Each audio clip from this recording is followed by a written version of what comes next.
This is a people game. The game of scaling a business starts and ends with the quality of the people that you have on your team. I want you to ask yourself, who is responsible for solving this problem in my company? If your business depends on you being the hardest worker, showing up first, leaving last, that means you haven't.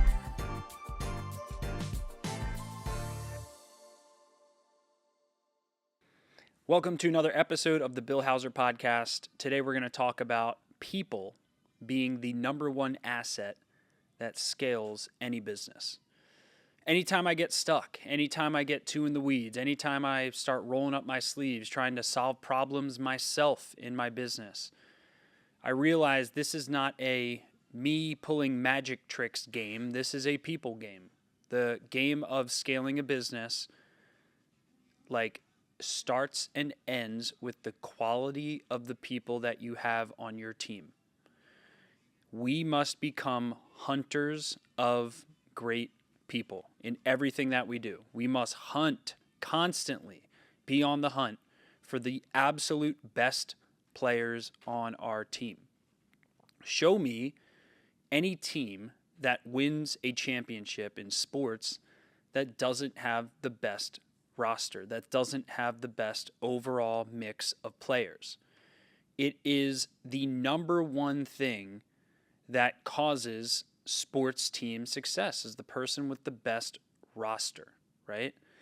Now, sometimes head coaches get the credit, other times GMs get the credit, but the ultimate people that should be getting credit at all times are the actual players on the field, because they're the ones who score the points. They're the ones who get the job done. And once you become a business owner, not a business doer, your job is to find, marshal, allocate the resources, i.e. the people that drive your business forward. If you look at a profit and loss statement, if you look at a financial statement of a business, especially service businesses, you're going to see the majority of the expenses in the business are going to be labor, salaries, people, right? If people is your number one expense in your business, second to taxes, right? Then the quality of the results the people on your team produce is going to determine the quality of your business, right? So what we're going to break down today is, how do you actually make this shift in your own mind, where instead of you seeking tactics, you seek people. Instead of you seeking problem solving, and ways you can personally go solve problems, how do we seek people? Well, the first light bulb switch, mindset switch that has to happen is the who, not how light switch, right? We have to replace any time we use the word how with who. And I always say, if you want to work 500 or 400 hours a week, there's only one way to do that, right? If you want to work 400 hours a week, there's only one way to do that. That's to have 10 people, each working 40 hours a week, working for your business. Technically, that means you're working 400 hours a week, right? So the first thing to do is to understand this is a who game, this is not a how game. There's a book called Who, Not How, and this book depicts this concept more clearly than any book I've ever read. And I've read this book multiple times, and it reminds me that depending on the complexity, the size, the recurring nature of the problems that pop up in your business, the direct relationship to how you're going to solve them, the most direct relationship, is the person responsible for solving that problem, right? So let's say you have a problem with sales in your business, right? You could try 1,800 different things to fix the sales problem in your business, or you could just find someone who's already fixed sales problems in businesses, hire them, and let them go do what they do best. Get out of their way, right? And I think part of the reason that it's very difficult for entrepreneurs to enter the who, not how economy is what got us here doesn't necessarily get us there. Most people, when they start businesses, they start from a perspective of doing all the work themselves, right? That's how we succeed as entrepreneurs, is we roll up our sleeves. We do all these really hard, difficult tasks again and again and again for months and months and months and months and months, and eventually we produce a result. And what happens is our survival needs start getting fulfilled if we're successful in our business. Our survival needs get fulfilled when we start associating survival with what we did to survive, which is me doing all the work myself, right? And the challenge with this is once you get to a level where you have resources, i.e., you have capital to invest in hiring people, if you continue doing all the work yourself, if you continue being the bottleneck in your business, you never actually get to use those resources. Here's what I mean. Let's say you're the smartest person in the room, which is something you never want to be if you're an entrepreneur. You want everyone on your team to be way smarter than you in their area of expertise. Let's say you're always the smartest person in the room. You're always the hardest working person. You're the person showing up first, leaving late, leaving last every single day. You create a culture of competition where you're creating this picture where you're the smartest person, you're the hardest worker. And how do you think that makes other smart people and other hard workers feel? Well, it makes them feel like I'm never going to be able to compete with the owner.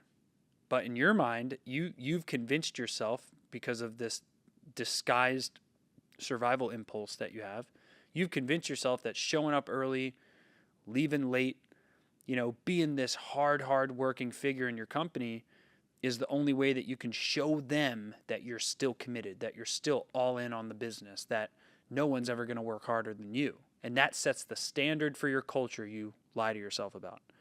Because the truth is, if your business depends on you working 16 hours a day, if your business depends on you being the hardest worker, showing up first, leaving last, that means you have an owner-dependent business. When you have an owner-dependent business, that is not a self-managing business. That's not a business that can work with or without the owner. That's a business that depends on the owner's franticness to perform, right? And this survival addiction, the addiction to the things we did that allowed us to survive, is one of the biggest things that hold you back, right? And so how do we start attributing our survival to the next chapter of growth in our business, right? The next chapter of growth being, how do I multiply, right? How do I multiply results? How do I multiply my free time? How do I multiply my impact? And the only way you do that is through people. And you got to understand, and I always remind myself of this, that if I'm the one doing all the work, it means either A, I don't trust my team, or B, my team isn't talented, right? And it can only be one of those two things, because if you have a wildly talented team around you who can do things better than you can do them, most people are smart. I've actually seen most entrepreneurs not struggle with delegation, not struggle with letting go. Most entrepreneurs are able to let go once they surround themselves with an up-leveled team and once they actually are surrounded by A players, right? So once you surround yourself with very, very talented people, it's much easier to trust them. It's much easier to let go. But the worst scenario is when you have really talented people, but you still don't trust them. You still feel like people are out to get you. They're going to make mistakes if I don't look at their work and micromanage them, right? Because then you're paying all this money to have talented people on your team, but then you're still the one doing all the work. You're still the one being the bottleneck, which means you get no personal freedom as a result of your hiring of these very talented people, right? And therefore, they just end up becoming additional expenses on your financial statements, right? And that's not a good business move, to add expenses to a business without either owner freedom or an increase in profits to that same business. But the most common scenario that I see is people, business owners, who have mediocre employees, mediocre team, and therefore have learned to not trust their mediocre team.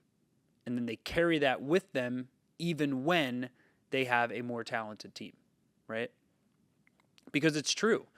When you get started in business, let's say you do, $500,000 in revenue or $200,000 in revenue in your business. Well, you really only can afford to hire 1 or 2 employees at that level, maybe 3, right? And if you want to take home a couple $100,000 from that 500 grand, that gives you $300,000 total to spend on, employees, but there's going to be other expenses. So let's say it's $200,000 total. Well, $200,000 divided by 3 is going to be what? 8, 16, 24, 7, 6, 12, 18, somewhere around $70,000 each, right? So each employee, if you had 3 employees and you had $200,000 to spend on 3 employees, you'd spend about $70,000 a year for each of your 3 employees.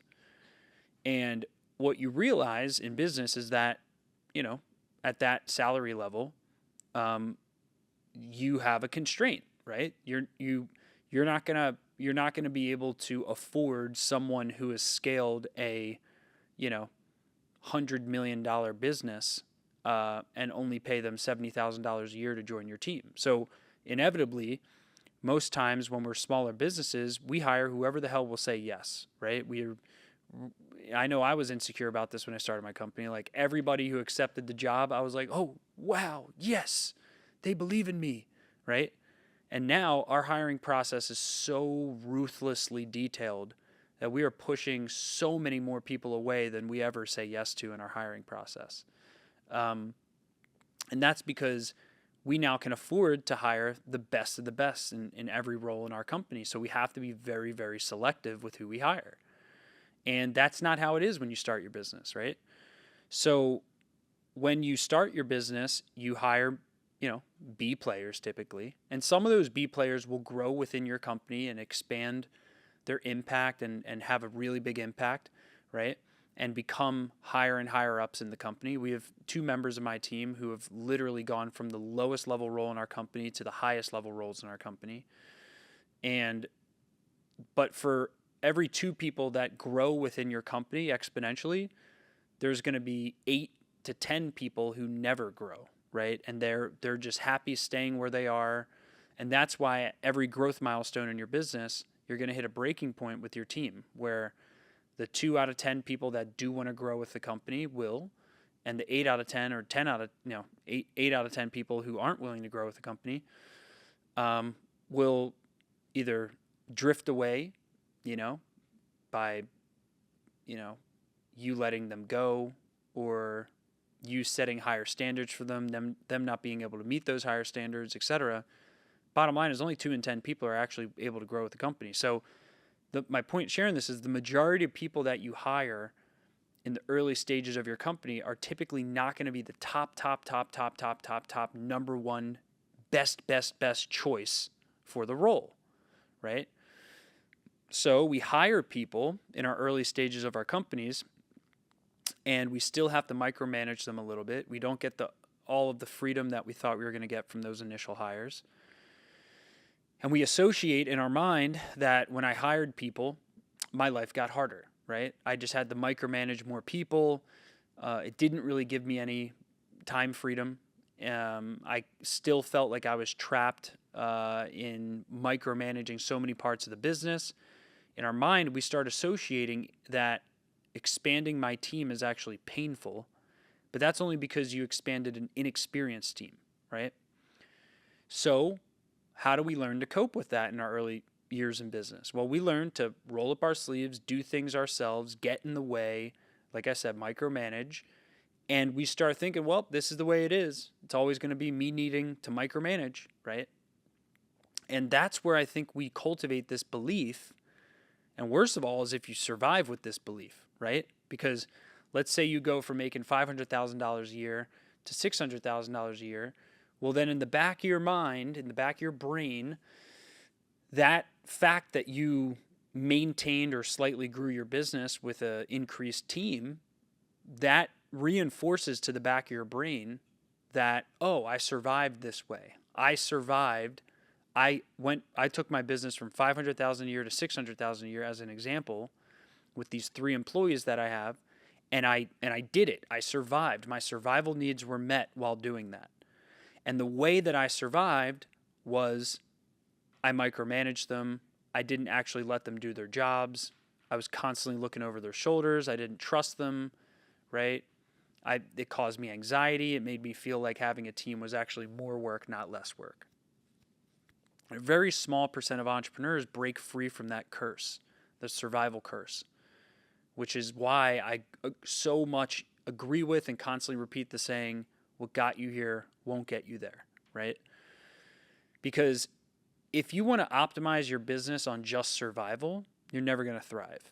You have two choices in business. You want to build a survival business, or do you want to build a thrive business? A business that thrives and expands and has maximum impact, right? It's impossible to have both of these emotional states. If you're in a survival state, very hard to focus on thriving. It's also hard to focus on giving world-class client experience, world-class results for your clients, because the more you're focused on survival, the less you're focused on impact. The more you're focused on survival, the more you're focused on the short term, right? So we have to escape this survival trap. We have to adopt a certain level of confidence within ourselves that, okay, I've proven to myself that I can survive at my current level, right? But that doesn't mean I'm going to operate at that current level forever just because I survived at this current level. This is why 99% of businesses never scale, they never grow, they never expand, is because it's really hard to break free from that survival addiction. So let's talk about how do you adopt the thriving identity, the thriving mindset instead of the surviving mindset. Well, when you're thriving, you operate from a place of more abundance. You operate from a place of more trust. You operate from a place of wanting the best people on your team, not just whoever will accept the job. You operate from a place of wanting to pay for the best people in the market to join your team at all costs, right? You want to work with people who are smarter than you. And this takes a different level of courage. When you're not the smartest person in the room anymore, you're no longer going to have all the answers, right? When you no longer have all the answers, kind of scary, right? Because that means you're giving up control to someone who does have the answers, right?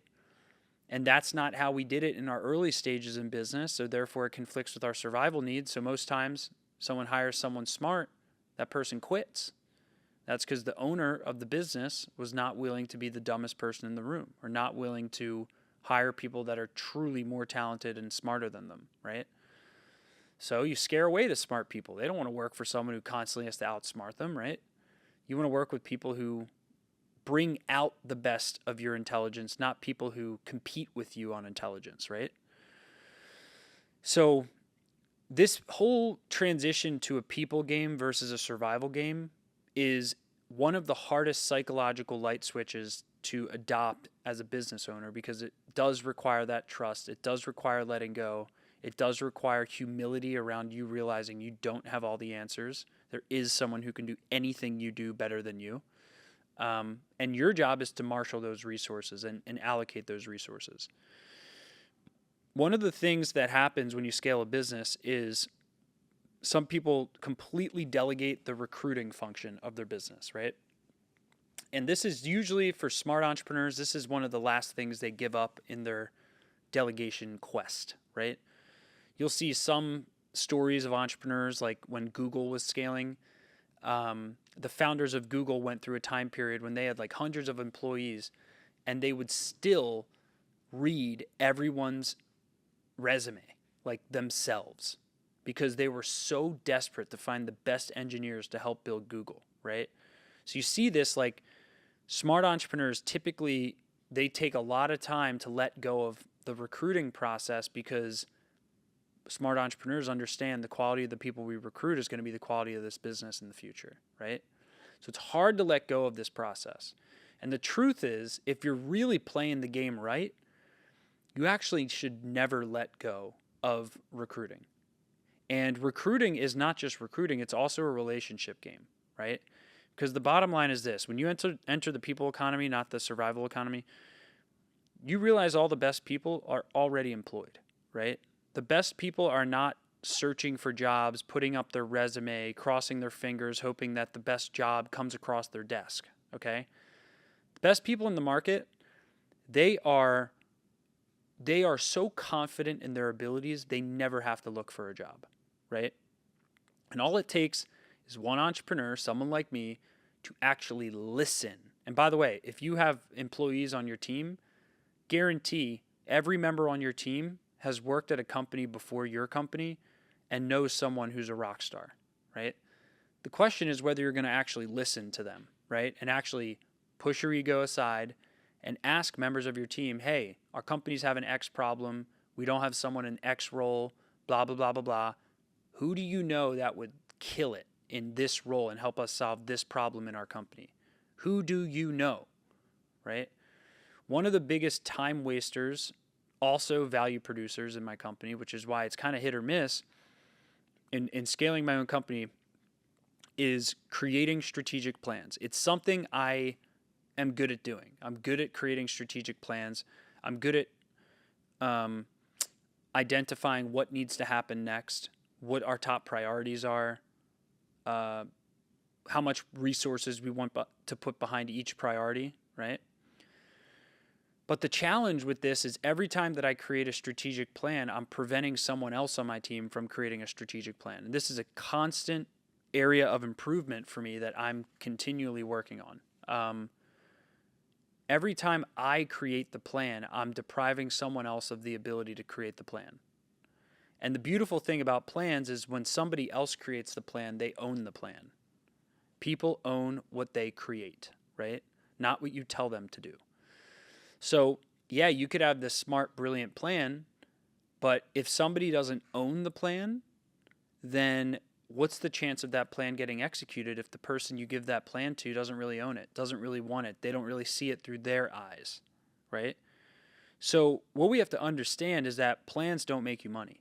Plans are dead upon arrival. The only way a plan gets brought to life is through execution. Now, if you are the one executing, then great. Create your own strategies, create your own plans, right? For every part of your business. Because only you need to believe in it if you're the only one that's going to execute on that plan.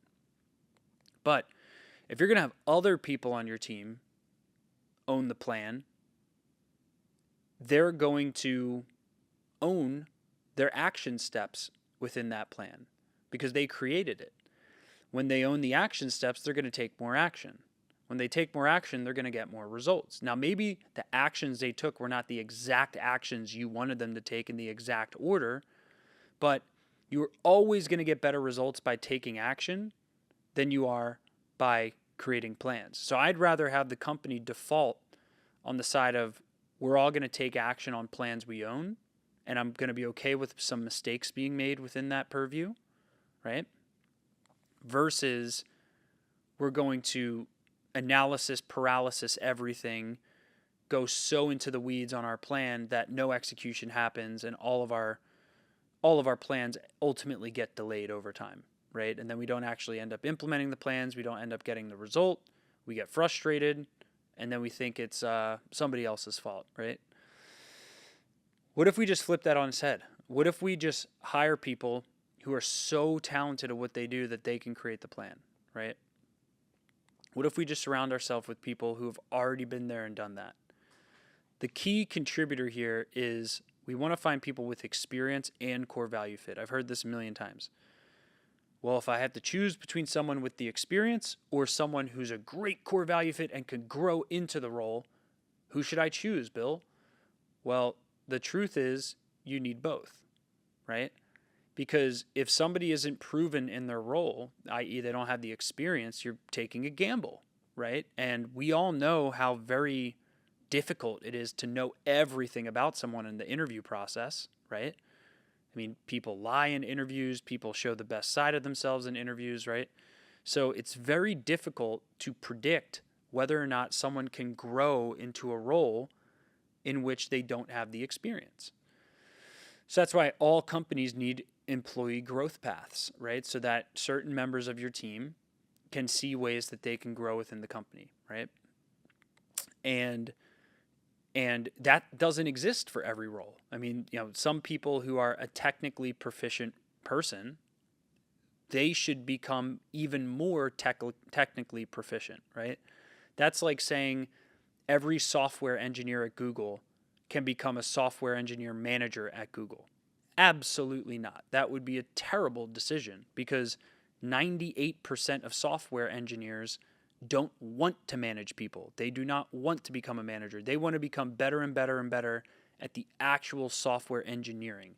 So you create a technical path for that person where as their skills increase in that role, they, are able to grow within that same role, right? But the point is that you don't want to bank the quality of your team on just core value fit or intangible fit alone. You also want to bank it on experience. You want to find both. Now, talent scarcity is the number one reason that we make compromises on our team, right? So if we put up a job ad and our perception of the job ad is everyone who applied is unqualified, right? If that's our perception of the job ad that we put up, then we're going to accumulate in our mind some excuses. We're going to say, well, this person has half the experience, but not the other half, right? This person has this much experience, but not this part that I wanted. And we start making compromises, right? And the reason we make compromises is because we don't think there's any other fish in the sea, right? Which ultimately stems back to the perception of a talent shortage, right?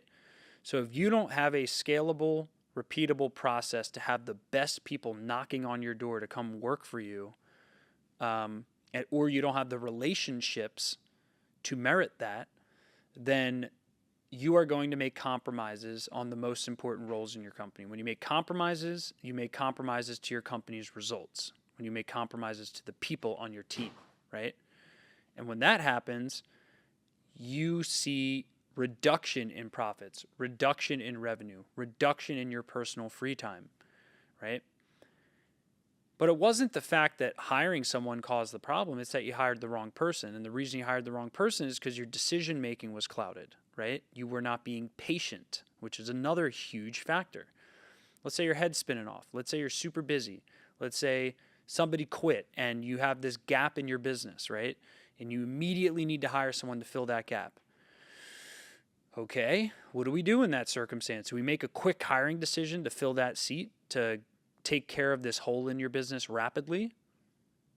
Well, I hope not, because if you make the wrong hiring decision, you realize that's going to cost you 3 or 4 times their salary if you make the wrong hiring decision in terms of lost productivity, the cost of recruiting them, the cost of their salary, and then having them leave right afterwards, right? It is way more expensive to hire the wrong person than it is to experience a little bit of temporary difficulty and frustration of the increased workload within your company and slowing down until you find that right person who's an experience and a core value fit. But don't make compromises. That's the key. And that's the hardest thing is when you make that experience and core value fit commitment, unequivocal commitment, you will see better results than you've ever seen in your business because you will only allow A players to join your team. It's another concept that changes as you grow. What is an A player? Well, an A player is contingent upon the compensation package, right? If you were to pay someone $600,000 a year, the definition of an A player at $600,000 a year in terms of their total compensation, if you could pay someone $600,000 a year, the definition of an A player, okay, is going to be way different at that comp level than the definition of an A player who is making $50,000 a year or $40,000 a year, right? So it's just different ball games, different ballparks, right? Yeah, you can have an A player for the rate you're paying them, but A player is completely subjective and based on the level of experience, compensation that you're recruiting, right? So be very wary. Sometimes people will tell me, oh, I only have A players on my team. I go look at their average comp per employee and it's like 40 grand. I'm like, how could you possibly only have A players at this at what you're telling me right now? Because if your average comp instead was 100 to 150,000 per employee, you would be getting 3 to 5 times the results from each member on your team because in essence, the people you would experience on your team would be way, way better at producing results, right? So this is another huge pitfall is once you start paying people more money, it's not just a participation trophy. Okay, this is a business. There's expenses and there's incomes, right? And every single member of your team, especially the more you pay them, the more of a result, tangible, measurable result they should be producing, right? So it's not just like, oh, like, we give everyone raises every year, blah, blah, blah. Like, that's why I never have agreed with, Christmas bonuses or things that are contingent on someone's non-performance or not tied to performance at all. Because then you create an environment of participation trophies. We reward people for surviving here. That's basically what that shows.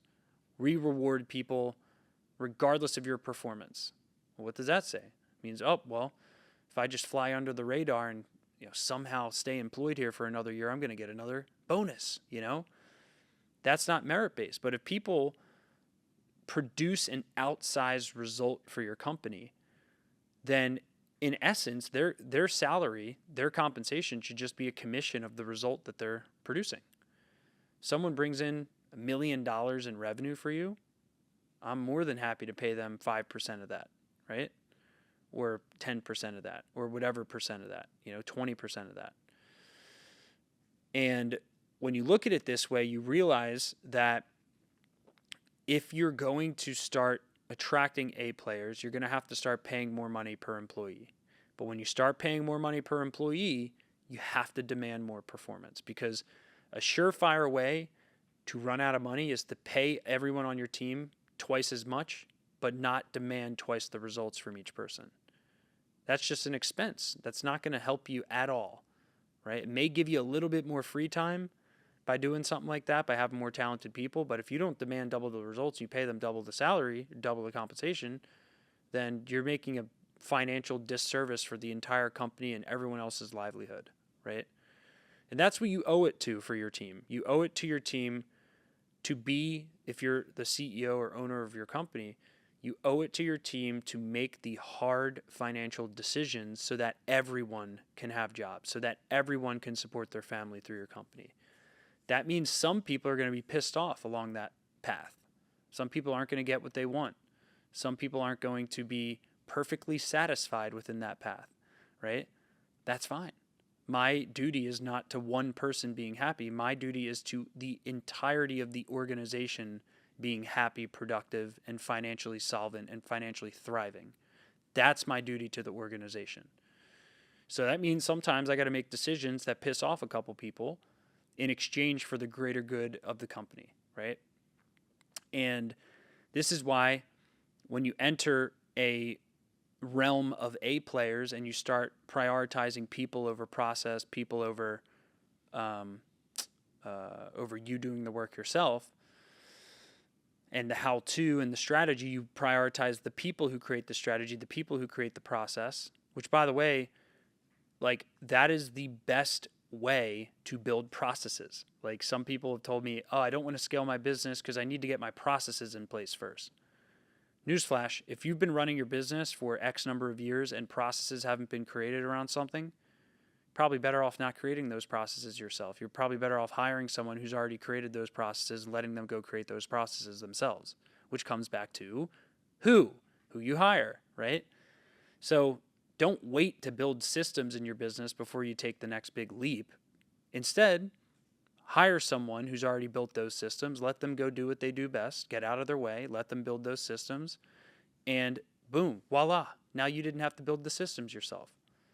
So the key to this model, this who not how model, is it is going to increase your expenses, but on the other side of that increase in expenses, the quality of your leadership as an entrepreneur should be demanding, measuring, and making sure we are getting a return from that increase in investments, right? That's why every single hiring decision when you enter the who economy, especially for A players, has to be rooted in an expected data improvement, okay? Expected data improvement. For example, let's say I hire a role. I'll use my sales organization as an example. let's say I had uh, I had a problem with hiring a batch of salespeople, which most people do. They hire in batches. You hire like 5 or 10 salespeople at once. You bring them into your team. You train them all at once. You get them ramped up all at once. Let's say I hired a batch of 5 salespeople, right?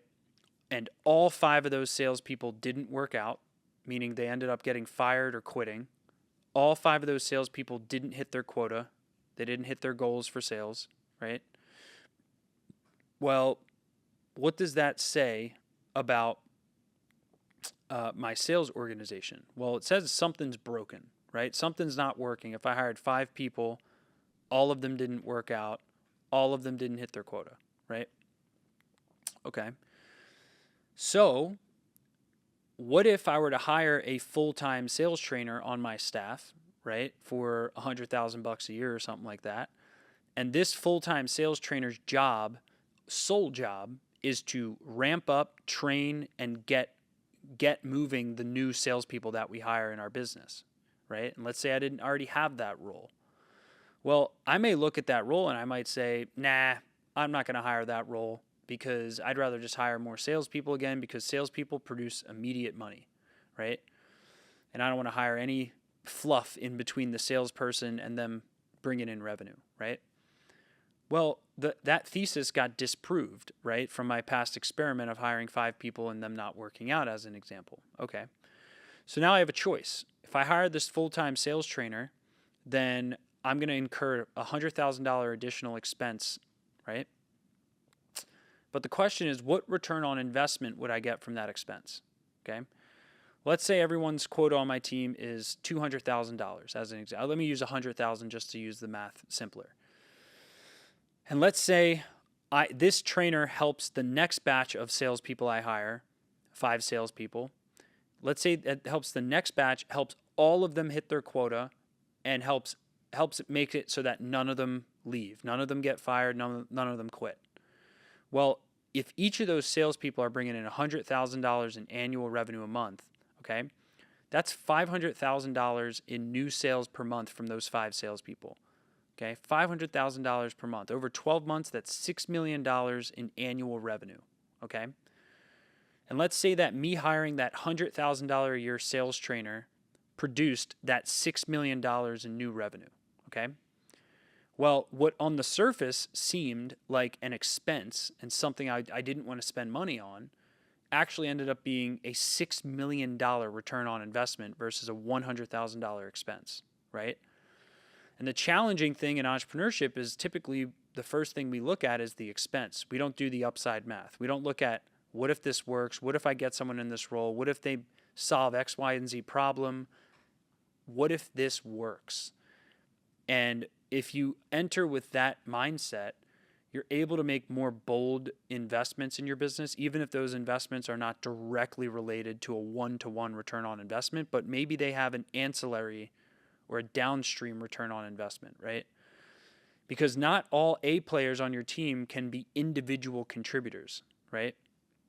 It's not just all hiring the Michael Jordans of the team, right? There also was a coach for the Bulls. There also was a strength coach. There was also a stretching coach. There was also, nutrition coach, exercise, mindset. There's offensive coordinator, defense. I mean, there's like so many different roles that need to exist just to make the individual performers perform, right? In sports, it should be that way too in business. There needs to be roles outside of individual contributors to help the individual contributors contribute, right? And if you don't have experience in the return on investment of these types of roles, you'll kind of skimp on these roles, and eventually you'll start seeing downstream negative effects from that. So this is just how I think of the importance of people. I think it's a very difficult transformation and shift for entrepreneurs to make, but it's probably the most important shift that you could ever make. In direct proportion to any problem that you have right now, I want you to look at your current structure of your team or lack of it, and I want you to ask yourself, who is responsible for solving this problem in my company? And if you can't answer that question, that only means one person could be responsible for solving that problem. And that person is you, the owner. You never want to be in that circumstance, because the more you're in that circumstance, the less freedom you have, the less time you can spend on the big picture strategy of the company, less time you can spend on culture, less time you could spend on making the key decisions that will drive the business forward, because it means you're the one in the line of fire of that business. As a CEO, your goal is to protect your vision, protect your free thinking, protect your creativity.